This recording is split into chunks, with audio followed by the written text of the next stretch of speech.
We're here, Lauren. Thank you for being here. Thank you for joining us, another segment of Pop Apologists. So happy to be gathered here today with you, my sister, Chanler. Chanler, I am dying to know how your weekend was because I spent my weekend with very pedestrian, common activities, okay? It was just a normal weekend for me. I was not witnessing a spectacular celestial event like you were. And so I'm dying to hear about your eclipse experience. My experience at the Eclipse haircutters. Sports clips. That's what I was looking for. Okay. Well, thank you for teeing this up. Everyone, I don't mean to brag, but I did spend the weekend up by the Finger Lakes with friends and family. It was incredible. I've seen totality twice now, not to brag, but here I go. I went to the eclipse in Idaho in 2017 and then obviously followed the path of totality up to upstate New York.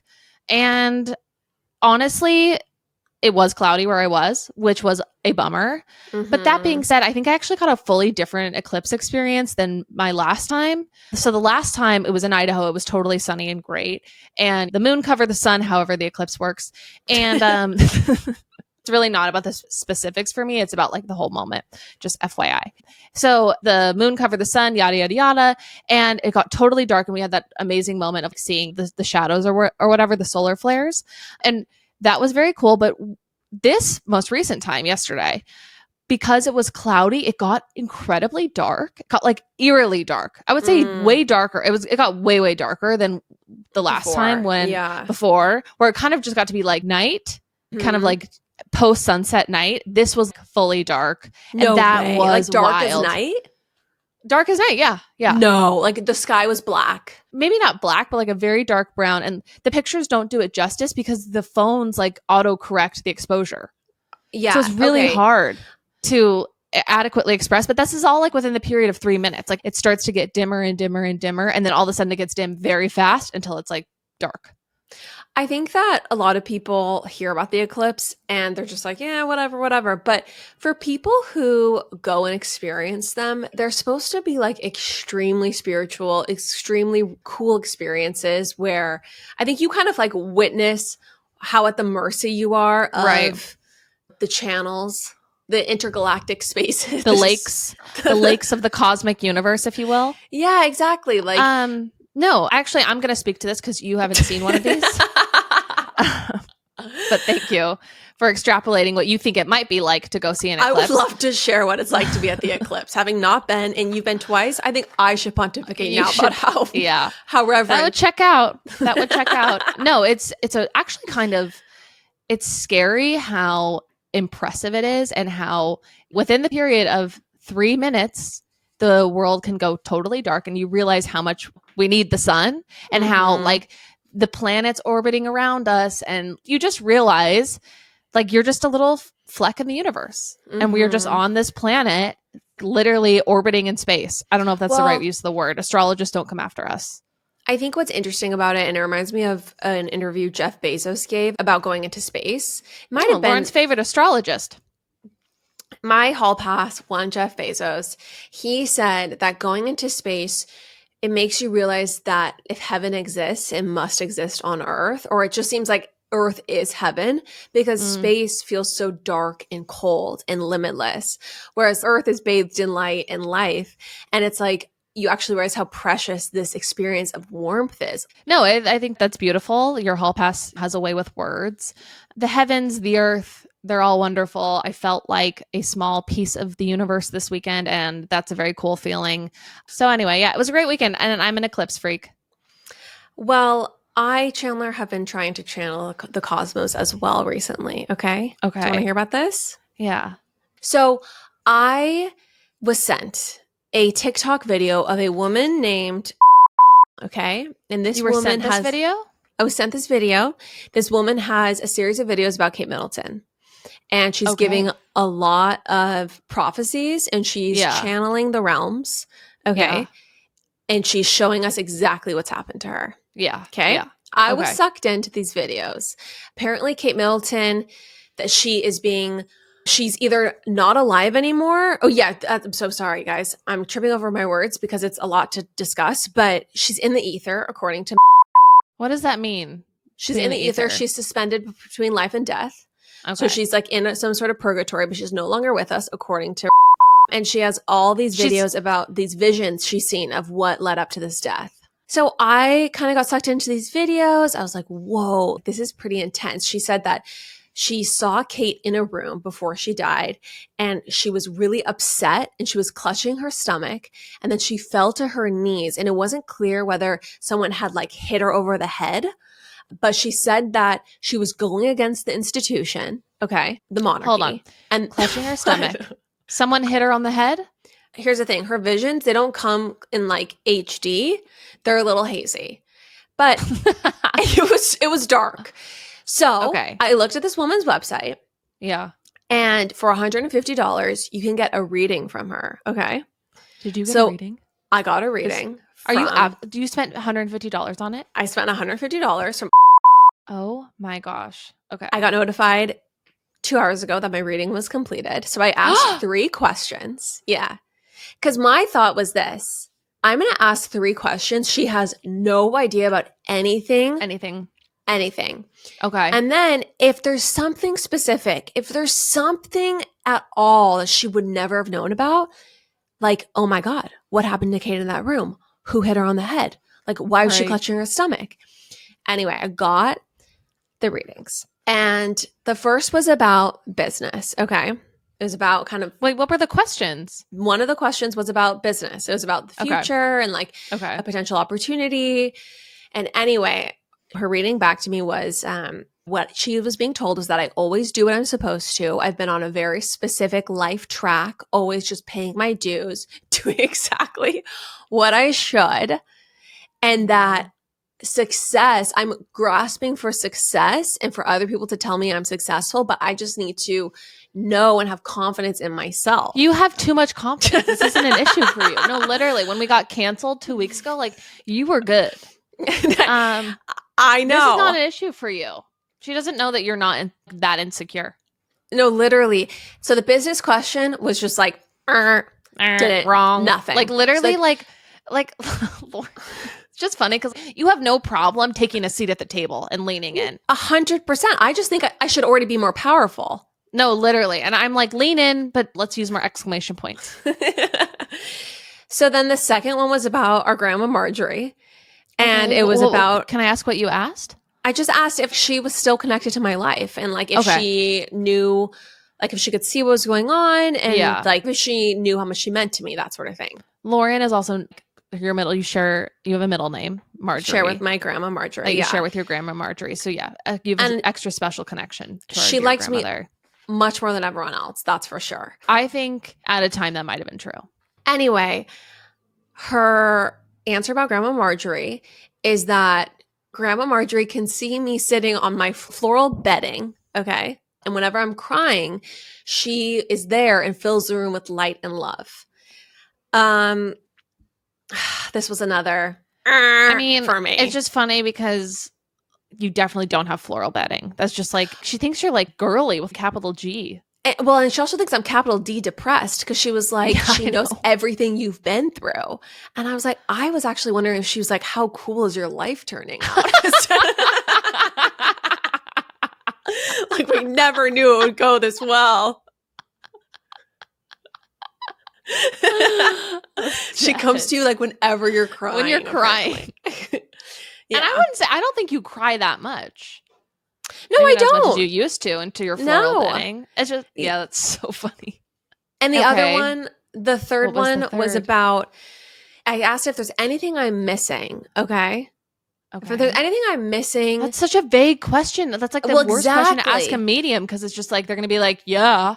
I wanted her to tell me something specific, like something, just something that would clue me into that she had any idea and was really talking to Source God because she says, the messages I'm getting from Source God, they don't make sense to me, but hopefully they make sense to you, she says at the beginning of each one. Okay, but also let's just refer back to questions 1 and 2. Those were perfectly vague answers that absolutely made sense. Yeah, I'm sorry. Yeah, that's exactly true. And she's like, I don't understand floral bedding, but that's gonna ring true for you.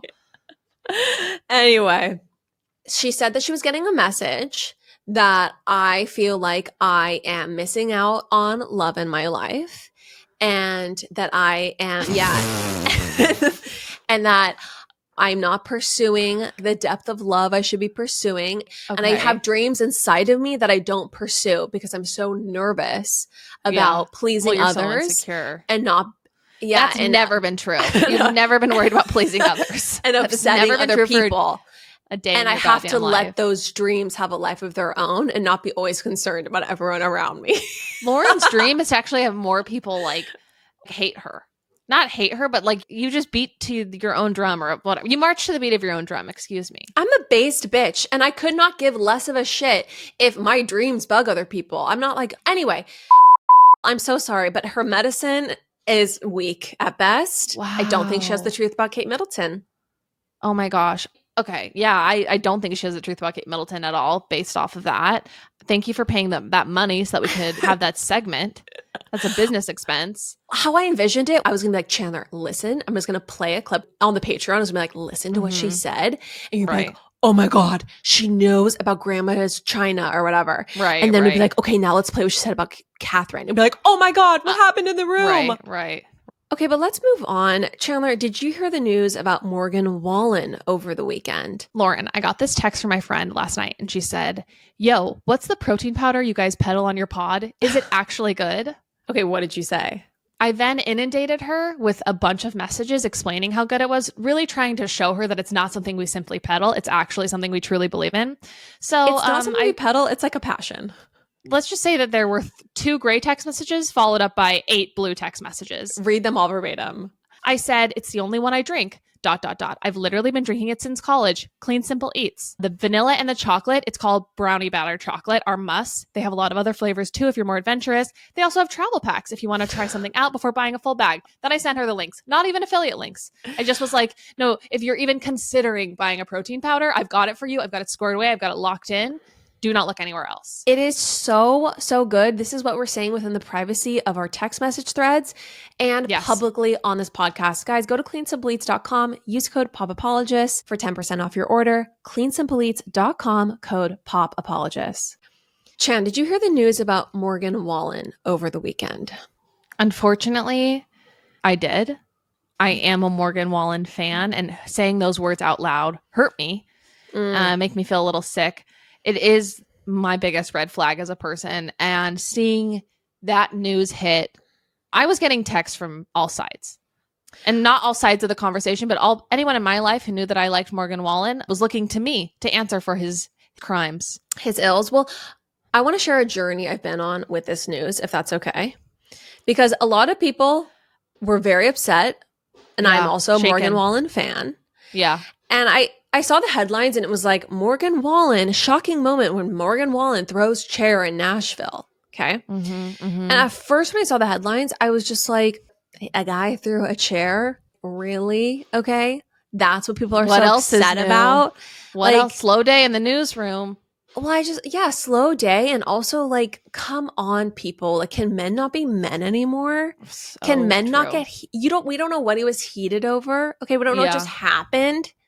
Did he just find out Bible study was canceled? Okay. Right. Did he found out he wasn't going to see his mom as soon as he wanted to see his mom? Literally, Chandler, maybe the crops in his farm, like a freeze came over the land or something, or there was like a flood. Okay, in the harvest this spring. There was I can't even go there. No, Lauren, I did not have that same reaction because I knew when I saw that he was arrested for throwing a chair, I knew that it was down bad. It was bad.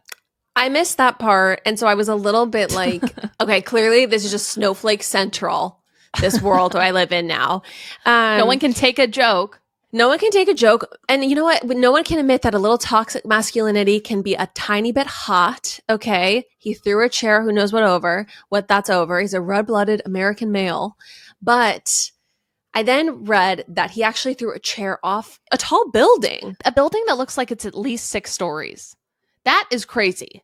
Yeah, that for me was when I started to, I guess, crystallize into my own form of snowflake and get a little upset because you could literally kill someone. No, did you see the video of the chair going off the roof? It is so absurd. That could impale somebody and kill them. It's horrific. That's a Grey's Anatomy episode waiting to happen. And I do want to read. Okay, so I'm just going to read what happened. So apparently Morgan Wallen essentially found out that his ex-fiancée, Katie Smith, eloped with her new fiancé. They've been engaged for a week, Chanler. Luke Scornavaco. Apparently he found out that they had eloped, and that's what prompted throwing a chair off the roof of this bar. Is it back to being hot, though? That's like, literally, I'm kind of like full circle into it again. No one was hurt. So, like, no one was hurt, everybody. If someone was hurt, we would be singing a different tune. No one was hurt. And this is just, like, for me, the beginning of a great love story between him and Katie. Like, when he gets her back, it's like, when I found out you'd ran off with your first husband, I was ready to kill. That's how angry I was. I'm trying to think if Ben could ever literally muster that type of anger over me. No. Over my hand or my virtue or whatever. Like, to throw a chair off of your honor. My honor? I mean, do you think Kagan would? Jenna, let me just say, when both of us got engaged, I think you could have heard a pin drop, okay? It was not a weeping and wailing and throwing of chairs happening across the land. No. So, like, if he's not throwing a chair off a 6-story building for you, he's not it. He is not it. He's not it. And honestly, I'm just like, this is fucking hot. Also, liberals everywhere, they should be thrilled. He almost hit a police officer. Is that why he got arrested? Because he almost like it basically grazed 3 cops. Stop. Yeah. Mm-hmm. Oh, wow. Okay. That makes more sense. Wow. The way this story has taken a turn. Well, this actually is perfect because I got a statement from Joe Peacock, a fellow Morgan Wallen fan. That you can read today? So I texted Joe and I said, I'm going to be talking about Morgan Wallen's incident on the podcast today if you'd like me to relay your statement. And Joe said, just preempt something really quick? Yes, about please. Joe Peacock. Joe Peacock is a Taylor Swift expert. He's absolutely phenomenal. He has been with us on the podcast a few episodes. He's so good that someone even suggested that Chanler fire me as her employee and replace me with Joe. He's so good. So I highly recommend all Joe Peacock episodes about Taylor Swift. And yeah, he is hilarious. So Chanler, please continue. And I need to say that Joe was not afraid to speak his truth and to double down. So this is what Joe said. He said, Do you remember in the early 2000s when we wanted our pop starlets to be symbols of purity and sex symbols? This is a little like that. I'm sorry, but you can't claim to love a country man for being country and then be upset when you put him in the city and he acts a little country. Followed by Free Morgan and a bunch of American flags. And he said, and I'm sorry, at this point, it's not an incident, it's a lifestyle. And I can't wait to hear the double album about his 2 hours in jail. I hope his one call was to his mom, and I hope it started with this. Thought you should know I'm in the slammer.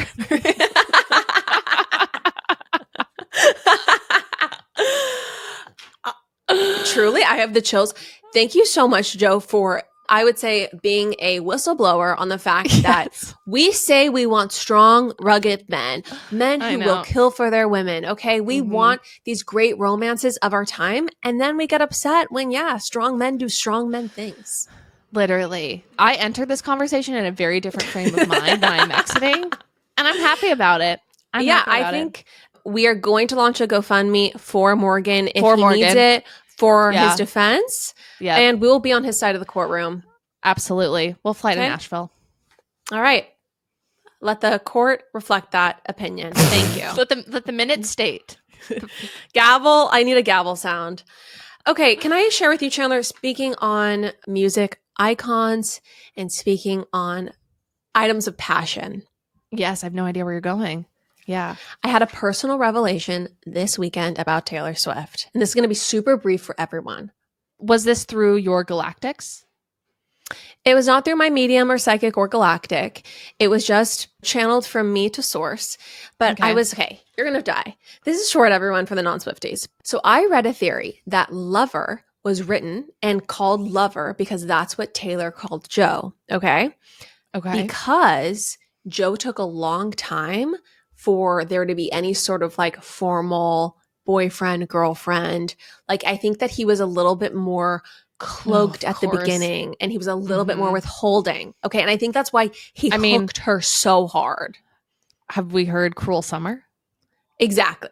Cruel Summer speaks to this, lays it out. You know, it's a, what did she called it? Like it's a no rules. No rules, unbreakable heaven. Breakable heaven, exactly. I think, Chanler, when we got Reputation and we heard the last 6 songs, which were all Joe coded about falling for Joe, okay? Yeah. I think Call It What You Want is not about like, oh, the media can call it whatever they want. They can call me a slut. They can call me whatever. Like they can call this relationship whatever they want. Whoa. I think, because we all thought that. We all thought she was talking about, you guys can call it what you want. I know what I have is so pure. He'll build me a fire and keep me warm. Yeah. I think she was saying to Joe, call it what you want. Okay? Wow. Like call this relationship what you want. That's crazy. But does that ring so true? I want to listen to it now. Can we play it? No. Okay. Well, also she says in that song, I'm laughing with my lover, making forts under covers, trust him like a brother. Yeah, you know I did one thing right. Laughing with my lover. Chanler, lover was what she called Joe. That's why the whole album is called Lover. Wow. Anyway. So that's a great revelation. I really appreciate that thinking, and I think both things could be true. I think it could be a double meaning for her. I would like quickly for you to talk about your opinion of the voice memos. Just quickly, just briefly. All I will say for Swifties, keep it brief. I hated this project. I don't think it's appropriate for Taylor to go back and recategorize all these stunning songs as being about depression or sadness. These songs that were so gorgeous about falling in love suddenly are about like being delusional and being like easily fooled. I think there's something about her wanting to go back and essentially like underline parts of her journal entries to be like, that actually wasn't about this. That was about this other thing. Oh, exactly. That's what's tough about this is that these albums, these songs were her journal entries from previous relationships. I think they should be left in like their sacred states, and we shouldn't, have to like now put this filter of like, oh, that was all fake, or that should just be left to the consumer. If I want to listen to Lover and think about how she was at one point in love with Joe and that was a very real feeling for her, I want to listen to it like that. And if I want to listen to Cruel Summer and think about how, it was so hard for her to snag, then I want to listen to it like that. I don't know. I don't want her telling me what lens I should listen to it through. Lover and Snow on the Beach and these songs, they transport you to a place that's just so incandescent and in love and in that lavender haze, and now all of a sudden they're about being easily duped. It's just, for me, they're like tainted. It taints the songs. Like, don't do that, Taylor. Also, for me, it just feels like these audio recordings and this new labeling, it's very Joe coded. It's very like sending a message to Joe. Yes. This art that I made for us and about you, now I am just like, so you know, it was always a lie. Yeah, just so you know, this is completely means something else. And I always know or whatever. Like, just enjoy the checks and it's all good. This album's just going to be enough, like, Joe code. Also, I will say, we had a slow dance at my wedding to Lover. Okay? Yeah. And I do want to bring this back to my wedding. Because what am I supposed to do now about that moment? Which was so cotton candy ruined. Pink. And literally, she's ruined my wedding. She's literally ruined your wedding. I think you have to get married again. I don't even want to have a wedding now. I mean, thank God she didn't come for Invisible String. That's all. Oh, she came for Sweet Nothing, though. Oh, which is another favorite of yours. Well, and that is a favorite of mine, but that one I look at now since they broke up, and I have a different interpretation of it. Sometimes it's sweet. Sometimes it's like he really did not let her shine, or he didn't really believe in her shining. And that's why at times that was almost nice for her, because it was like the pressure wasn't on from him, but was that also him not believing in her? Anyway, we will stop talking about this now. Yeah, let's move forward. All right, well, beyond Taylor, I want to talk about Isla Fisher and Sacha Baron Cohen getting a divorce.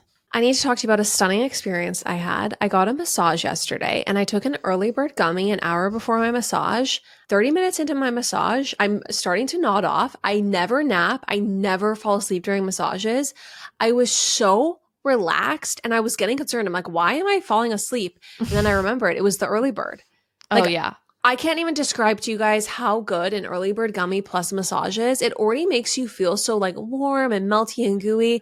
And then to be getting a massage, it's a peak experience. No, that sounds peak. I need to try that immediately. I cannot say enough good things about early bird. It is something I never want to run out of. I love knowing that if I need to get a good night's sleep, I've got it. And if I just want to kind of take the edge off while I watch a show or, just want to scroll on reels, it's there for me. You guys, the great thing about early bird gummies is that they are a recreational hemp product and contain 2.5 milligrams of natural THC and 12.5 milligrams of CBD in each gummy. So everyone go to earlybirdcbd.com and use the code POPApologist20 for 20% off. Earlybirdcbd.com, POPApologist20 for 20% off. So I want to talk about Isla Fisher and Sacha Baron Cohen getting a divorce. Yes. I will say the best divorce announcement I've ever seen, in my personal opinion.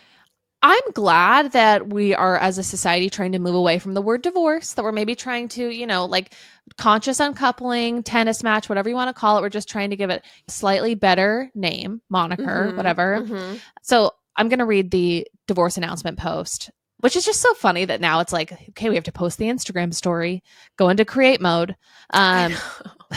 It's almost so stylized. It's almost like a cool divorce announcement. Yes. It's just interesting to think about like the creative direction of your divorce PR announcement.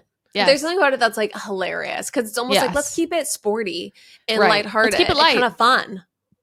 So this is a photo of the two of them in tennis garb. And the text says, after a long tennis match lasting over 20 years, we're finally putting our rackets down. In 2023, we jointly filed to end our marriage.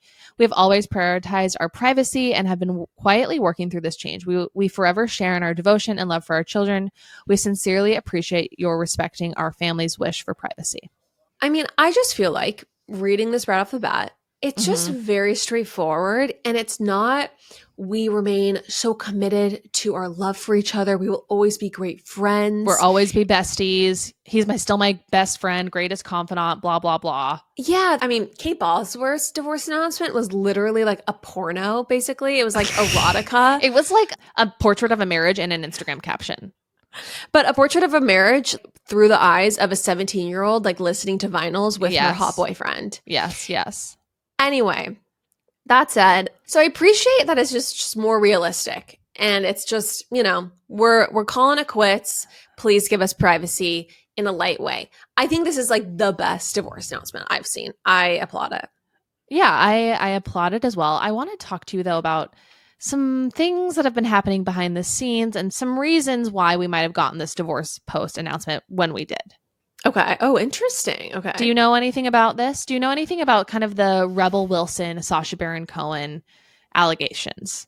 No, I don't. Oh, okay. Okay, this is really interesting. Do you know who Rebel Wilson is, right? Yes, I do. Yes, of course. Okay. So I want to talk about what went down between Rebel Wilson and Sacha Baron Cohen years and years ago. Yeah, so, I'm dying to know. Rebel Wilson released her memoir, Rebel Rising. So in it, she has a whole chapter about the asshole, basically, okay? And there was all of this press and attention around who this person was. And she literally came out on Instagram stories and she said, I am being intimidated by PR lawyers and whatever. And I will literally tell you who the asshole is. It's Sacha Baron Cohen. She literally outed him. Yeah. Wait, yeah. Was she like being intimidated by his team? Yeah. They were trying to get her to not release the book or to whatever, probably change up the book or something. This is what she wrote in her Instagram story. I will not be bullied or silenced with high-priced lawyers or PR crisis managers. The asshole that I am talking about in one chapter of my book is Sacha Baron Cohen. That was literally, she wrote that on Instagram stories, create mode. So this is because, in an earlier story, I guess before that, but this, I think she then deleted them. She said, now the asshole is trying to threaten me. He's hired a crisis PR manager and lawyers. He's trying to stop press coming out about my new book, but the book will come out and you will all know the truth.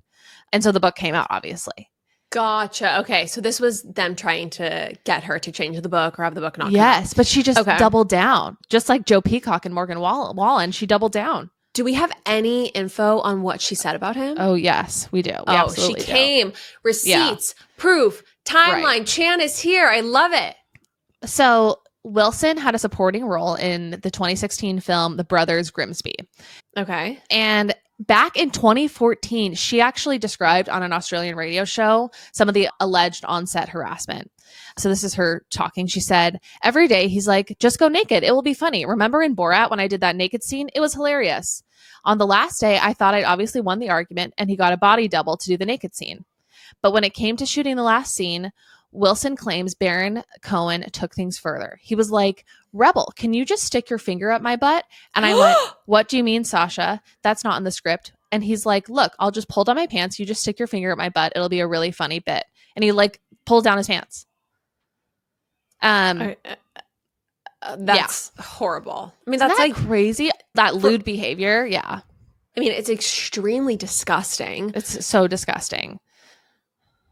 Yes, 100%. 100%. And absolutely. And she also talked about how like the costuming on that set was really meant to like not flatter her body or to show as much cellulite as possible. Like it was just his whole thing is honestly being racist and also embarrassing other people. That's like his whole shtick. Interesting. It's been a minute since I've watched anything Sacha Baron Cohen. He's just done a lot of those movies about like they're crazy over the top. Like he'll have like a sensationalized Osama bin Laden or something. Does this ring any bells for you? Yeah, it does. And doesn't he try to just make it clear like what idiots everyone is or just like it's like it's just kind of making everyone like it's a comedy. It's a total comedy, but it is like he's playing into a lot of stereotypes with it. Right. Yeah. So, just to continue, in 2017, Rebel Wilson shared a similar story in a bunch of now deleted tweets, but she didn't put his name, but she said, quote, a male star in a position of power asked me to go into a room with him and then asked me repeatedly to stick my finger up his ass.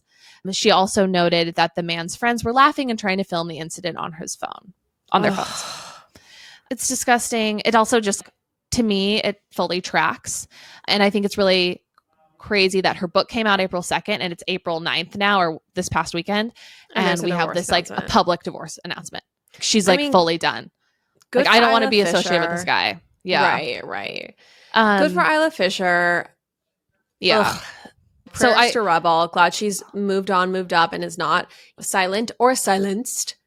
I also just want to take a minute and say that it, like, for her to go full out and to name him on her Instagram story, even if she deleted it, she must feel pretty comfortable that she's not in the wrong here. Yeah. To be able to go no holds bar, if that's the expression. And so I guess he has responded, though, and I'll mention what he said. He said, while we appreciate the importance of speaking out, these demonstrably false claims are directly contradicted by extensive detailed evidence, including contemporaneous documents, film footage, and eyewitness accounts from those present before, during, and after the production of The Brothers Grimsby.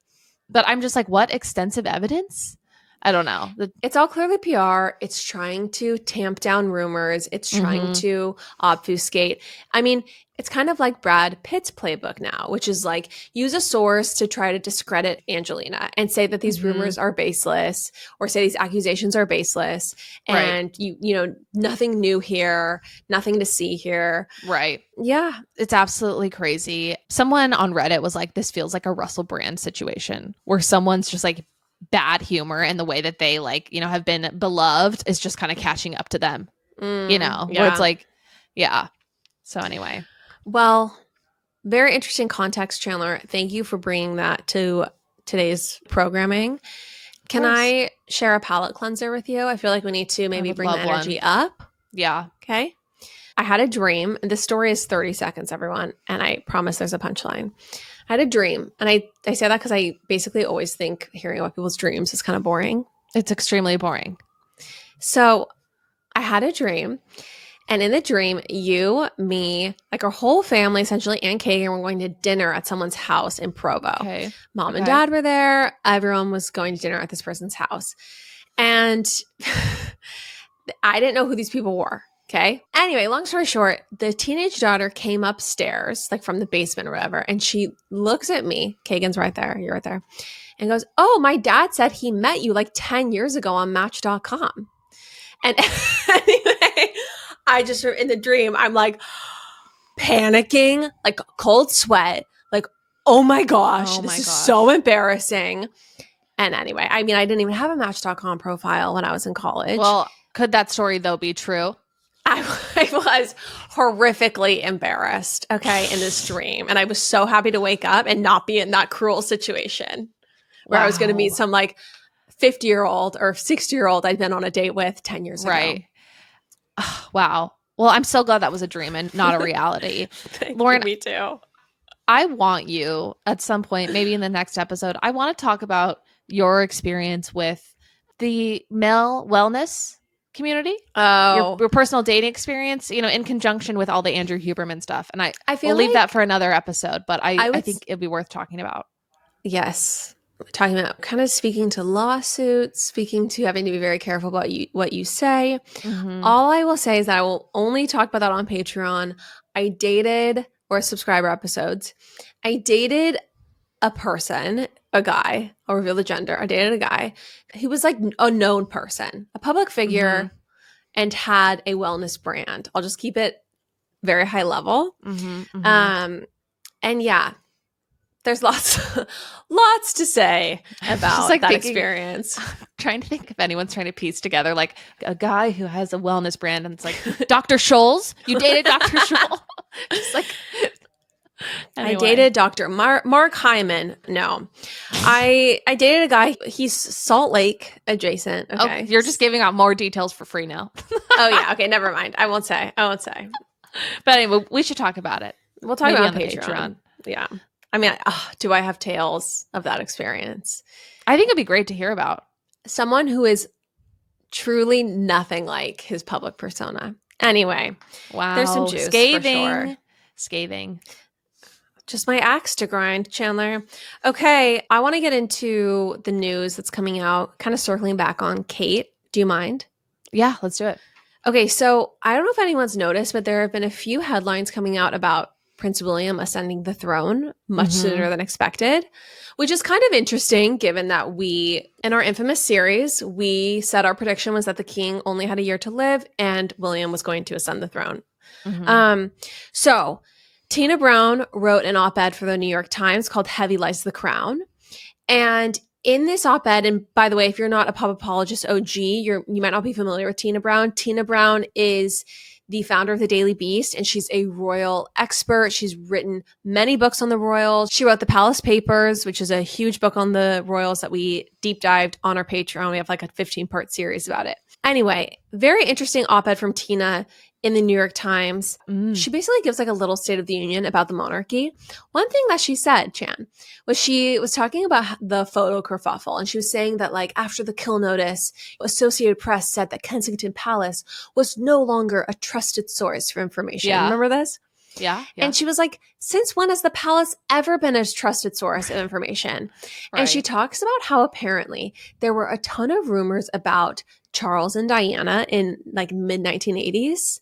And kind of amidst all these rumors, that's when they did that little documentary or that little filmed interview in their home. I don't know if you remember this, but Charles and Diana, there's like footage of them doing an interview. Yes, I think I remember this. Yeah. Diana's like sitting at a piano. Is she wearing a blue dress or something? Yes. Harry's really little. Mm-hmm. There's video of the kids. And anyway, it's just funny because it was, a little bit like history repeating itself, where people were very much abuzz with rumors of strife and the royal family putting out a video to try to quell the rumors. And Tina says, well, we know how that ended. We know what ended up being true. Right. Now, Tina's not really on the side of all of the rumors that we put forward at all. But so this is what she said in the New York Times. She says, the almost simultaneous news of Charles's cancer has put William and Catherine in frightening proximity to ascending the throne just when they had hoped for a span of years to parent their children out of the public eye. The prospect of it, I am told, is causing them intense anxiety. The fascination of the crown will always be the tension between a venerable institution and the human beings who are trapped inside it. Isn't it just too cruel to expect modern mortals to live and love and parent in such a blisteringly unforgivable media gaze? Catherine is battling more, much more than cancer. A tidal wave of premature responsibility is crashing in her and William's direction. Frozen, unready, and with Catherine now seriously unwell, the Prince and Princess of Wales await the awesome burden of the crown. Ooh, her writing is just... Her sword is her pen. She has a gorgeous way with words. She's a wordsmith. Okay. I just feel like when it comes to this idea that William is sweating about potentially having to be king sooner than Mhm. expected. And especially with the idea that like he wants to, like he thought he would just have years to like parent, you know, in privacy before ascending the throne. I kind of like don't think that's true. You're not buying it. I'm not buying it at all. I almost feel like all these future monarchs, they like are so excited to be Right, for like their the moment. sovereign. Yeah, I mean, I go ahead. I can see William not being nervous or anxious, but being not maybe excited is the wrong choice of words, but him being more ready for it. But I can absolutely understand maybe if Kate is having a wave of just like, oh gosh, shit just got really real. Yeah, and especially if she's also dealing with an illness that Right. would take Yeah. that to a new level and being like, I don't want this, you know, you'd want that to happen at a time when things were a lot more stable for you Of in your course. life. So yeah, I totally get that. There's just something to me about like, oh, really, William is so nervous about this. She actually makes a very astute comparison. And she basically says that Queen Elizabeth should have stepped down 10 years before she died to give time for Charles to really acclimate to the role. Right. And she kind of made the analogy to Ruth Bader Ginsburg. She Oh, said that interesting. just like Ruth Bader Ginsburg should have stepped down and allowed someone else to take her place, Queen Elizabeth II should have also allowed Charles to take her place, but she knew what awaited her after she was sovereign. She knew it was just like B-level events, B-level Right. ribbon cuttings, and it's actually so much more exciting to be like in the world of rulers and in the world of power and being the head of state. Like that's so much more exciting than just being a tertiary royal. You're saying the Queen was like power hungry till the day she died. I think she just enjoyed being at the center of the action and she enjoyed being number one on the call sheet. And I think that's normal and human. And I think the same thing happened with Ruth Bader Ginsburg. That's why none of these people retire, because I think that being in that position where you have so much power is really seductive for people. And I think that's way more fun than normal life to a lot of people. I agree. I do think that she also could have just not felt like Charles was ready. It could have been that she had no faith in Charles. It also could have been that she made that promise, you know, I will live for this country for my whole life, whether it be long or short. Your Queen Elizabeth accent's pretty good. Remember that video, Chanler? Yeah, I do. Okay, everyone, we're going to cut to another pop apologist golden moment. This story is from our childhood. If everyone will remember, Lauren and I are sisters. We grew up together. And this is from a choice Saturday in our childhood, you know, spent on the picket lines. So true. So this is from episode 5, I believe, Child Activist Diaries. This is going to be a little snippet. Well, not so little. We're going to include the whole story. Enjoy, everyone. So before we move on, do you want to speak a little bit to just the general experience of being children picketing a tile company in Santa Ana? Yes, I would love to speak to this experience of mine that I draw upon often. If I need to find a reserve of anger or frustration for corporations, I will go back to this well. Oh, it really struck a chord within us, this tile grievance as children. Definitely. So what I remember from this experience was I was picked up from Vista Del Mar Elementary School, and Mom had this look in her eye. You know, she was almost twinkling with the prospect of the next day. And she said, tomorrow, children, we are going to go picket outside of the tile company, and we're going to show them that we won't just take it. And so Totally. She really pepped us up. She really did pep us up, and driving her Suburban, she drove us straight to Michael's where we got supplies to really take on corporate America. I remember actually thinking, this is hell. This is the last thing I want to spend my Saturday doing, knowing that we had to wake up so early because we had to drive all the way to Santa Ana, like right when they opened, so that we could have a full day of picketing if need be. Well, not only that, but she really impressed upon us that we had to look really clean and polished. Mm-hmm. And so we had to get up an hour early too to wash and blow dry our hair, curl our hair, just have our clean, presentable clothes on. I mean, yeah, we had to be wearing not church clothes, but, you know, next level. One level down from church clothes. We had to be wearing one level down from church clothes, essentially. It was business casual on that Santa Ana road.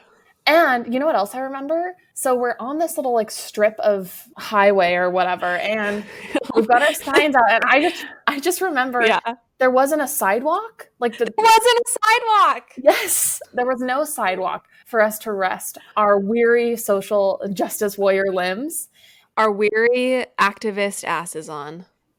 Yes, even better. I think that was maybe the most excruciating part, was just seeing, and there was one little tiny like strip of concrete that was probably for like an electrical box or something, and Courtney decided to claim that territory. So there really was 100%. there was no place of rest. And maybe that fueled our rage even more. I mean, Courtney, I would say, was probably the most defiant of us as kids. Yeah. And I just remember she fully just refused. Like, our mother, there was no outright defiance of Deb. So it was not a situation where we could just say, oh, no, I'm not going. I remember the first time I even realized that a kid could tell their parent no, that they were not going to do something and then proceed to not do it. That wasn't an option in our house. But Courtney, she protested the protest as much as she could and just sat on that precious strip of concrete where you could actually fit your butt and did not move, held up a sign with like limp jelly arms. That was her only contribution to our activism that morning. I think I'm still kind of mad at her for that. Like, now that you're really bringing this up again, I don't really want to speak to her for like maybe a few days, because like that was so terrible. And there was solidarity and all of us being stuck out there. And she fully turned her back on all of us. I mean, our poor dad, who works all week and then has like one precious Saturday morning to just chill out in front of the TV or go golf. Nope. Instead, getting slacks on at 7 a.m. once again, got to drive to Santa Ana, not to go to court like he does every other day. Yeah, to go protest with his 6 children, 5 daughters, 1 boy.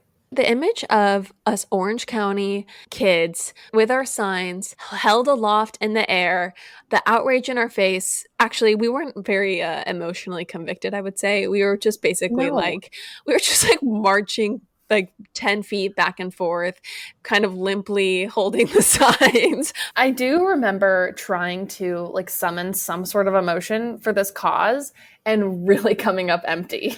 Wait, do you remember there were fully people who, like other moms in Suburbans, who would roll down their window and pull over and like mom would tell them her story? Do you remember that? Or people would honk at us. Yeah. I mean, maybe that was kind of exciting. That was exciting. In your mind, how long were we there?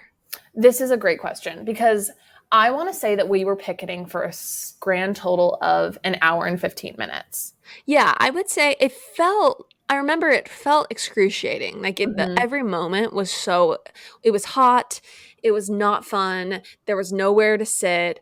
I was always really lazy as a kid. Actually, I wasn't. It was hot. It was excruciating. It was boring. It was definitely all of those things. I definitely was lazy as a child, and there was something called a sit-down job.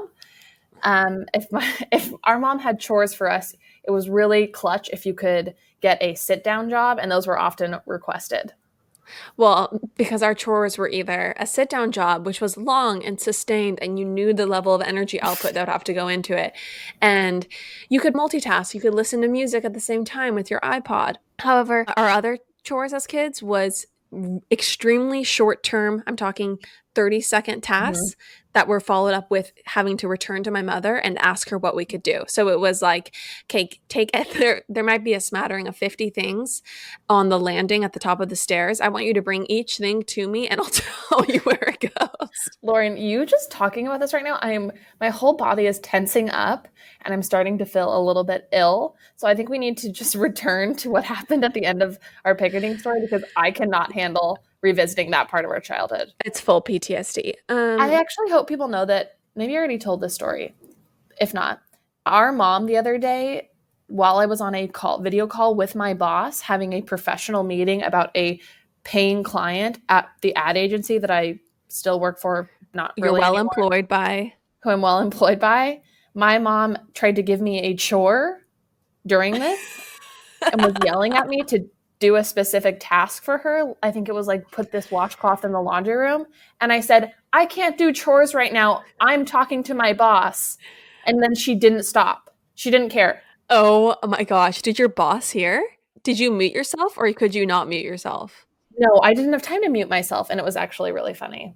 Oh, I bet they were dying. Yeah. Oh my gosh, that is the picture of the pandemic. That's so funny. Yeah, I mean, I think the thing that I really want to drive home is that it all sounds like fun and games and funny to listen to, but when you actually get there and you're actually picketing, after about 15 minutes of walking back and forth on the same 20 feet of roadside, it gets very monotonous and very boring. And I just remember it was excruciating.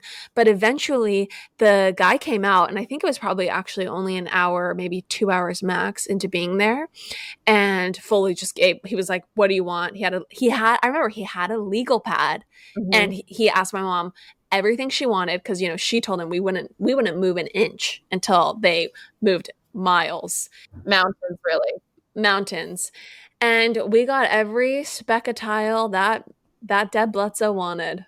Yeah, she's still very proud of it to this day. She actually has kept the signs in our garage. So if anybody wants to come by and look at them for some motivation, if they want to borrow them to pick at their own tile manufacturers, just let us know. Honestly, I just want to say that our mom is so funny and quirky, and there are so many stories growing up that just kill me. But she would always call herself an AC, an aggressive consumer. Like, and that was kind of, she had bragging rights to be an AC, an aggressive consumer who got what she wanted. So maybe we'll make that a little bit of a series. Stories of the AC in our life. She definitely predated the "Can I speak to the manager" meme in her own way. Oh, it's so good. All right, this is an injection in post, an addition in post. Chanler has called me. She's live on my speakerphone with my mother, and I guess there's a detail that was left out of this original tale that they have called to dish about. Okay, so allegedly, according to her mom, who's right here, you can verify, right? You'll verify? Well, I'm not verifying anything until I hear the whole podcast because honestly, what am I agreeing to? I haven't heard anything. Well, anyways, don't worry about it. Sounds like a lawyer's wife. Yeah, classic. Anywho, we forgot a critical part of the story, and that is that our eldest sister, Ashley, who was away at BYU at the time of the picketing, she was also employed in the scheme because our mom called her and instructed her to call the tile company and say, "Hey, what's going on outside of your store? There's a bunch of people protesting." How do you feel about those actions? Do you feel like that was a little bit crazy of you to do, Mom? I'm honestly going to call the Better Business Bureau right now. Should you pay back the tile company for this lie? I think that she should have the tile taken out of the house and given back. Yeah, I think so. Full deception. I'm going to plead the fifth right here. Is Mom saying nothing? Like she won't actually... I'm just going to need to plead the fifth because honestly, at the time I wanted Ashley to, even though she was away at college, to feel like part of our family. Oh my gosh. That would just be helpful if she would just call and say, "Hey, what are those people upset about outside your tile store?" And I was thinking of coming by and buying some tile this morning, but now I'm not going to. But then I saw their signs, and oh my gosh, ingenious. Well, anyway, now that we've got the full story, wait, see, there's help on both sides. There's one more cherry on top detail that you texted me earlier. Want to reveal that as well? Oh, yeah. The cherry on top of this entire masterpiece. Way before that he was going to have to give you back for the supplies from Walmart. Did you hear that? No, Chen, you're going to have to say it. Our dear mother, in advance, had actually told the owner of this tile company that he was going to have to pay her back for said poster supplies, and that he was holding on to the receipts. And I gave it to him. When he was writing out the check for $36,000, I said, "And don't forget this." And I pulled the receipt out from Walmart out of my jean pocket. And there you have it. Folks. Because Mom called them ahead of time and said we were coming and said, not only are you going to replace the tile, but you're going to pay me for the poster supplies. Well, they needed to do the right thing, and I didn't have time to go do the litigation of the court, so I just was exercising my freedom of speech to walk on their sidewalk. I even called the police department before and made sure that everything was on the up. I don't know if you remember this, Mom, but there wasn't a sidewalk. Remember that? There was no actual sidewalk. Yeah, I remember the actual panic when we pulled up outside, and I saw there was no sidewalk, and I had all my little kids, and Dad kept saying, You and your freaking harebrained speech. Like, Dad was mad at me until the guy was writing out the check. Then suddenly I was the best wife in the world. 100%. Oh my gosh. Well, that about wraps it up. In his Range Rover, he like shoved it in the park. The whole thing jerked, and all the suitcases were in there. I don't believe it. Wait, what happened with the Range Rover? The owner of Marmol Export was at the airport to go to Puerto Vallarta when Larry called him and said she showed up and she's got all her kids and poster boards and they're picketing outside our store on State College. And so he had to drive from the airport with the checkbook to come write me a check because I said we weren't leaving until I had the money in my hand. So, I mean, right, honestly, I was just exercising my constitutional right. Maybe having Ashley call, I entered into a gray area. But I did need to speed things up because Nick had a soccer game that we had to get to. I needed to check. Literally, we got there 8 o'clock in the morning. I needed to check by noon to get into a soccer game. What time did you get the check at? I got the check by 10:30. Yeah. how long were we actually picketing for? Like, how long did it take? Did Courtney pick it or did she just sit there? Courtney, what's your memory of that? I think there was a few people who were less than excited to hold their signs, but Chandler was all in. Did Chandler get a cut? No. Do you think I should get my cut now? Yeah, probably. Just a little bit. Why don't you go send a gratitude text? Okay, this is an addendum. The other day we're having... Okay, Lauren, I'm going to go. Wait, what? Don't say it. Now you have to say it. Okay, Mom, I always get okay, I'm not, wait, I'll tell it on the next pod when we're offline. Okay, I love you. Okay, bye. Bye.